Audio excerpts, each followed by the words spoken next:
What's up, guys? How you guys doing today? Hope everyone is doing fantastic. As you can see, it's Friday. Am I doing good?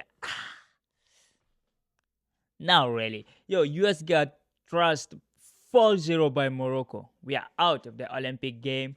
So hey, at least we have the weekend, right? The weekend is coming, and we have Simone Bales, and we have the basketball team is still there.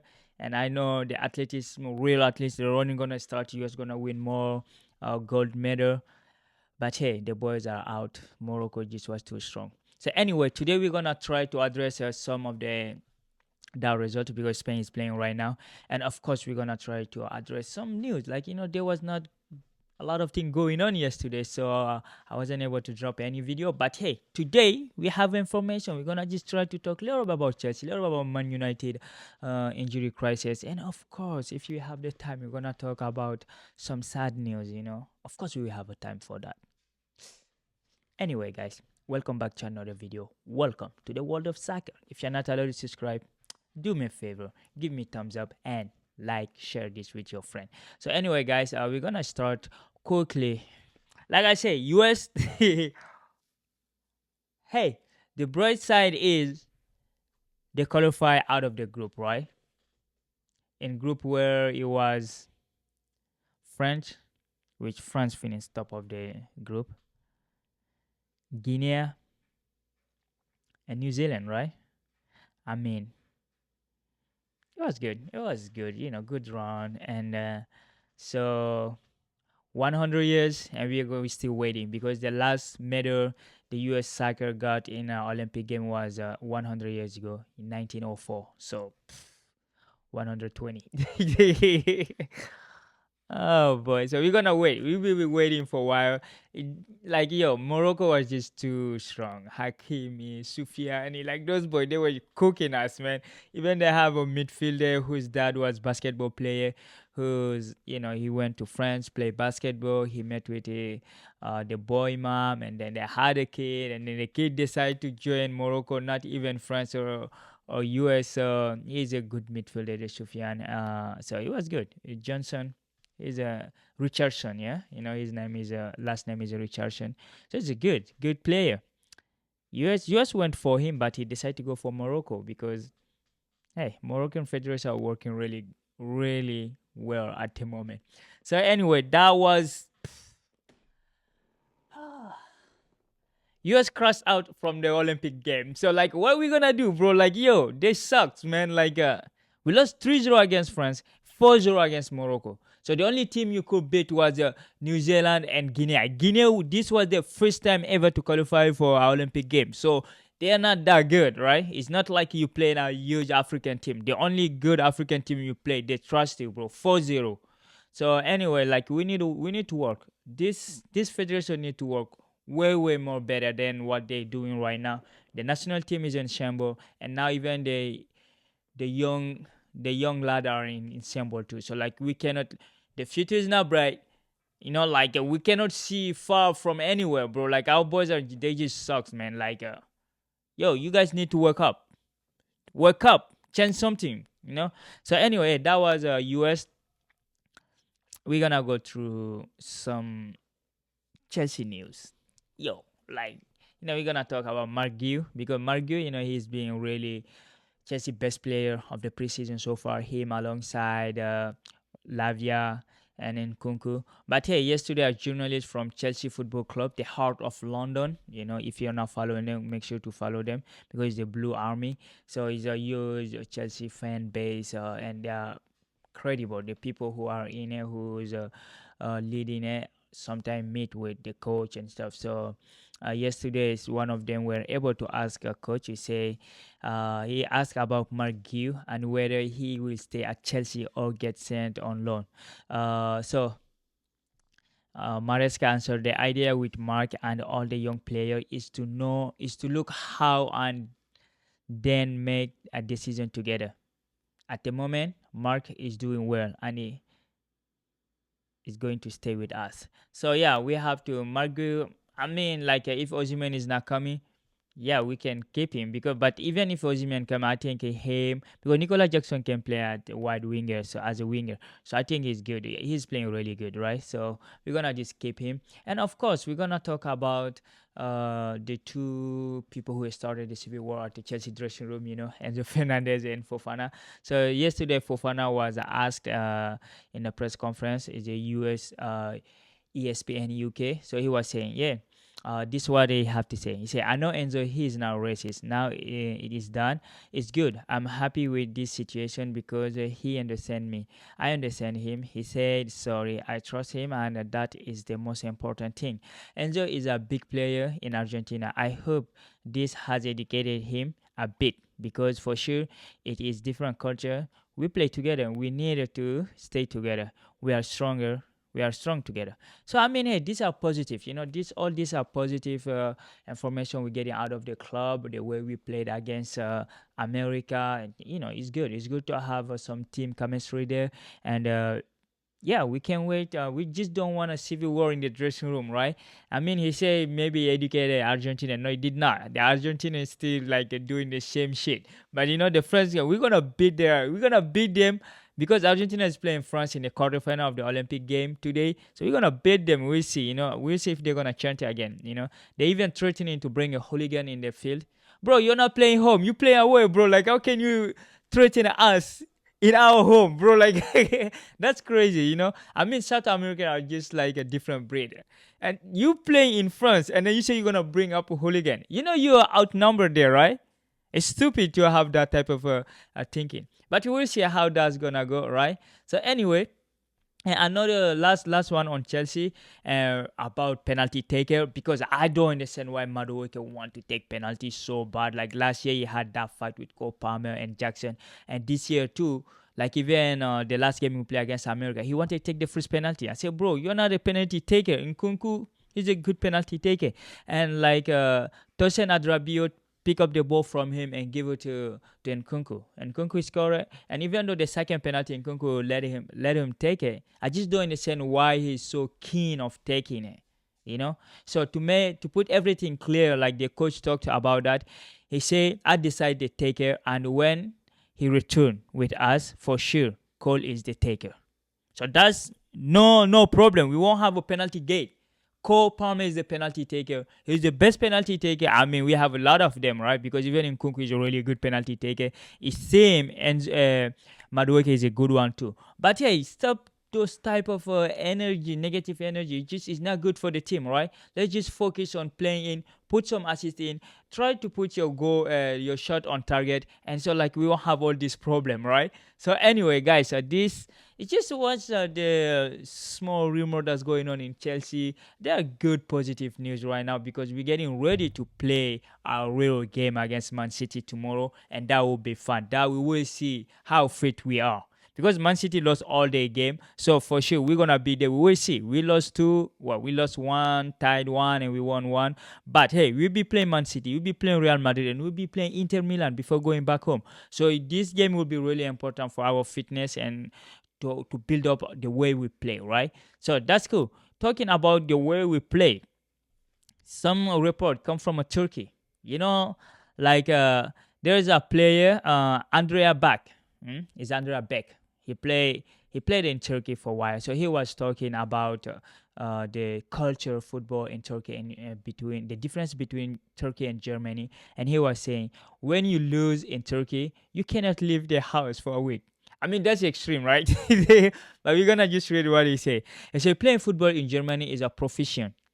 Playing football in a team in Turkey is a family, honor, life, everything. In Germany, losing is an accepted part of football. When you lose in Turkey, it is best not to leave the house for a week. So I mean, no wonder Mourinho went there. Like he can bully his player, like to make them play well. Like he don't have to do all those small talk. To make sure like the media like him or the player are not angry in the practice. He don't have to do that because in Turkey everyone is built different, right? The player know what they're into, the coach know what he's into, and like the stadium is always crazy. Like it's not only in Istanbul, everywhere. Trabzonspor, like it's only in Turkey you see people fighting the supporter or the president going fight the ref. Like it's just crazy, right? So Turkey is different. They are different. So like it's crazy part. But hey, I mean that's extreme. But hey, it's the way they live the football. Just like some South American country where you have a gang member like threatening player to not come back. Di Maria, he wanted to go back where he started, but the gang threatened him, so he stayed. He stayed in Europe, so he's gonna just play in Benfica for the rest of his career, you know. So hey, that was really in what's going on a little bit crazy. But Man United with their injury crisis, they already lost a key player, right? So Marcus Rashford, Anthony, were both subbed off in their last game against uh, Real Betis, and of course Lenny Euro is injured for 3 months. So I mean, Eric Ten Hag will have the same excuses last year. Oh, I don't have all my players; they're all injured and stuff, and he's not starting good. I don't know. They need to change their doctor. You know, we don't know what's going on there. But too many injury in the starting of the season is not good. It's not good for anybody. So they need to work on that.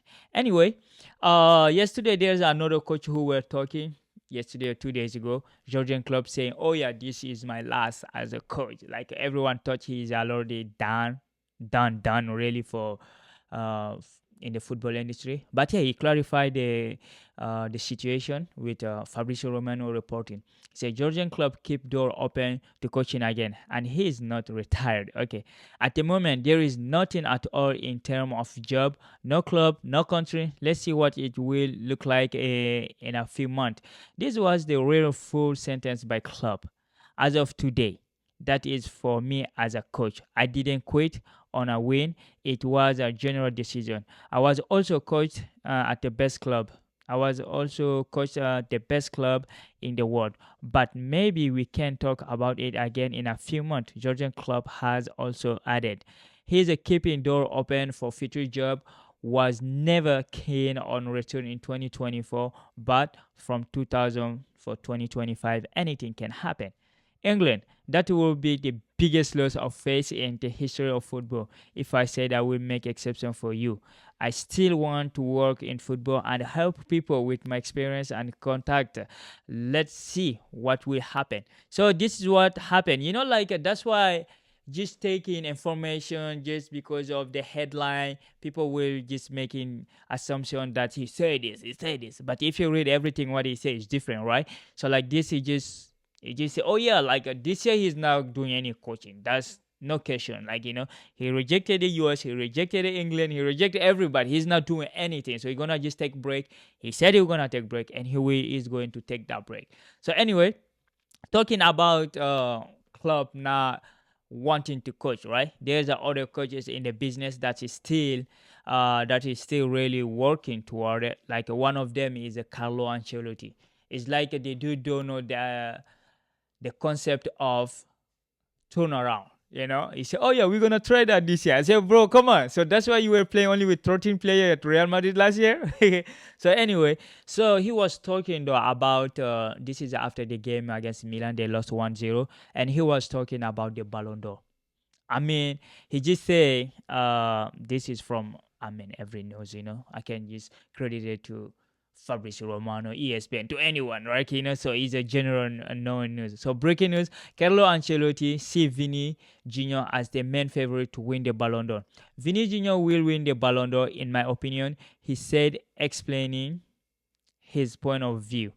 Okay, so he said Carvajal also did so well. He won La Liga, Champions League, and scored in the final. Then won the Euro.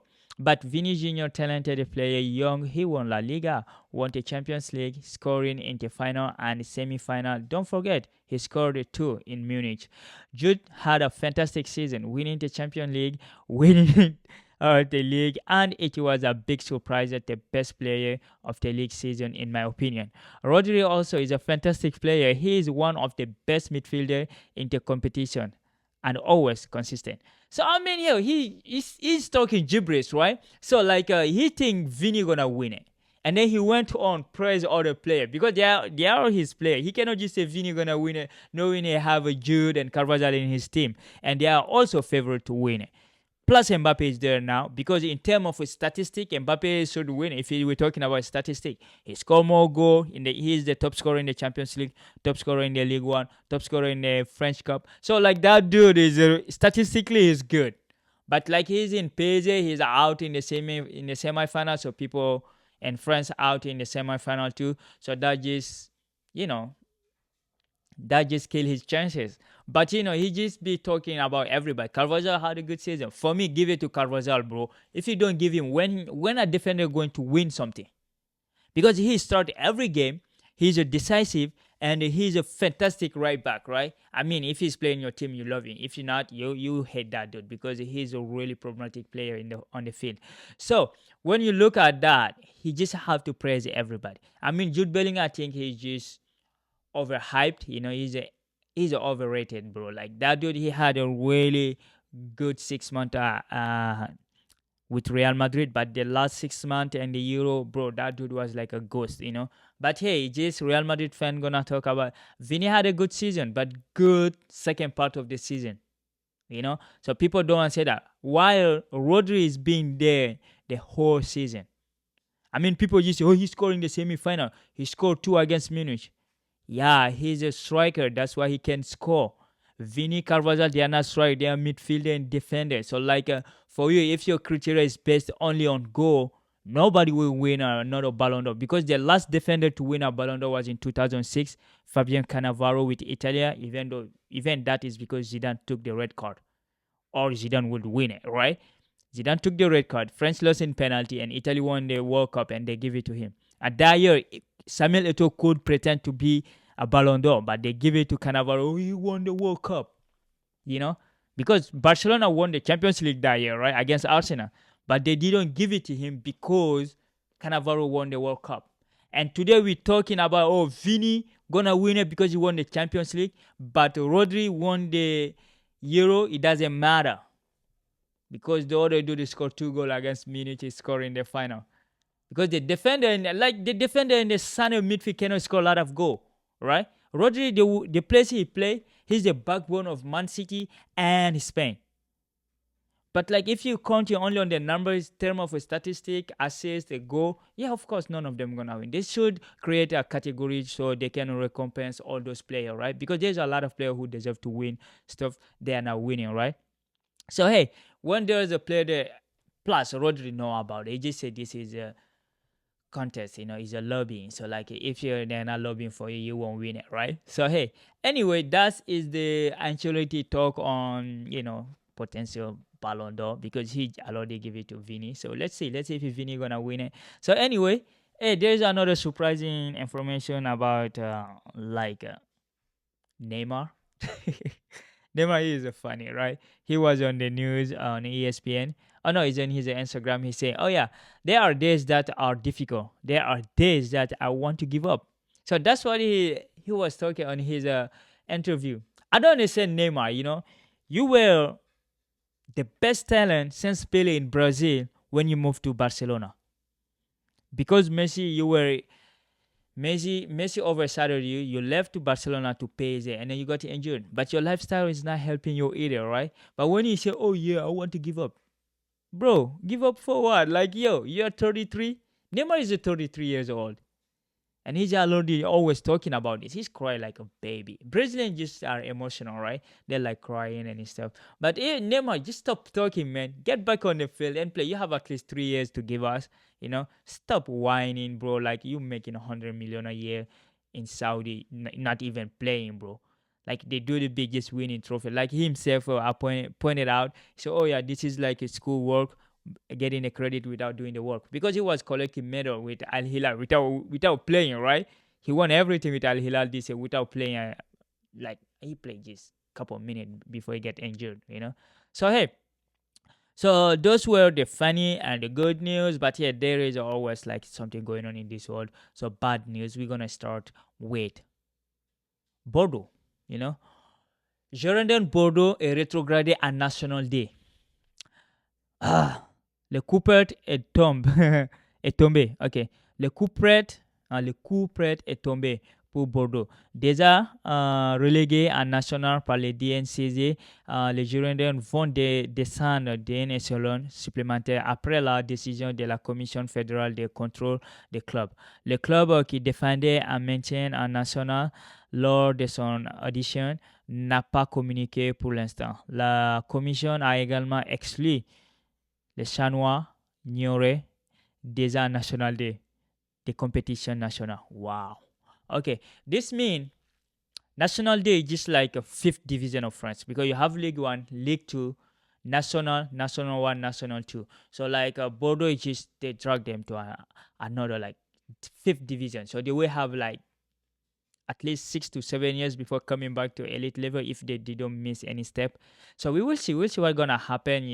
Hey, it's just sad what happened to Bordeaux, and I hope some of their former players, Zinedine Zidane, Gigi Deschamps, Alan Zires, Lizarazu, bro, you guys cannot put some money together to go save your club. They needed only 40 million, bro. You telling me Zidane cannot pay that? That's crazy. Like you have a lot of play. Just go help it. Go take over the club. Go buy the club. Give the other dude like Zidane can go to a bank, take like a credit of 100 million, buy that club, and then save it. But I don't know. He's a legend. He's a legend. So just leave him alone. But yeah, there is a more sad news. This one is really sad and is a devastating news. This was reported yesterday. So, former Leicester City manager Craig Shakespeare has died at the age of 60. 1963-2024, he used to be a Leicester City coach. So, our prayer and thought are with his family. Hope may his soul rest in peace. And yeah, like I hope they're gonna. It's sad. It's sad. Let's just pray for the people who gone before us, and because we are going one day. It's just we don't know when it's gonna happen. But anyway, we're gonna end at this note. And anyway, thank you for watching, and you guys stay positive and